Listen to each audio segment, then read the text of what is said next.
Hello，朋友们好，我是瑞瑞，和小宝分开，我已经到家2、3天了。这2、3天我都在收拾我的装备，因为每一次出去之前都要整理一下，回来之前也要整理一下。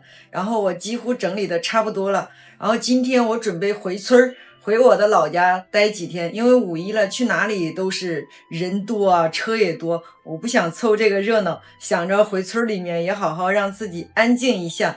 想想过了5一是去南方还是去北方，考虑一下。因为我的车的话，就是去南方没有空调，太热了；去北方吧，有些地方现在还在下雪，所以呢，我得好好考虑一下。然后今天呢，我们先回老家，现在就出发，也带大家看一下我生我养我的地方。回村了，走。回老家的东西刚刚搬到车上啊，我现在准备出发，也给大家照一下我们这边一路的美景。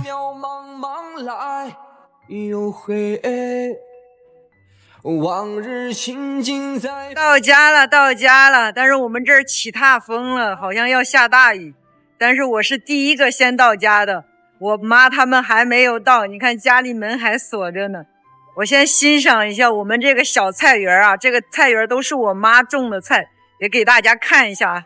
这个菜特别好，看一下这个菜是不是特别好，叫生菜。平时礼拜天有时候我妈会回来，看一下香菜已经干了。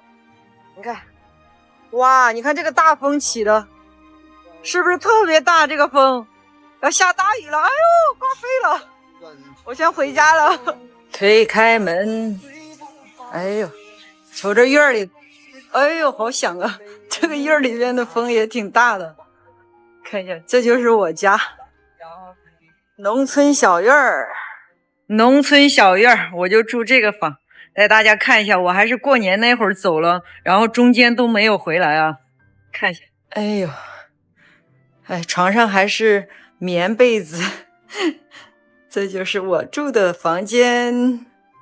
这里还有一个大桌子，大家可以看得到吗？像是飘雪花，其实是羊毛啊。我们河南每到这个季节，那个杨树上面飘下来的，就是跟棉花一样，到处都是，有点刺鼻呢，还就是飞在鼻孔里面痒痒的那种的啊。不过现在你看，飘小雨花了，下一下雨刚好覆盖一下。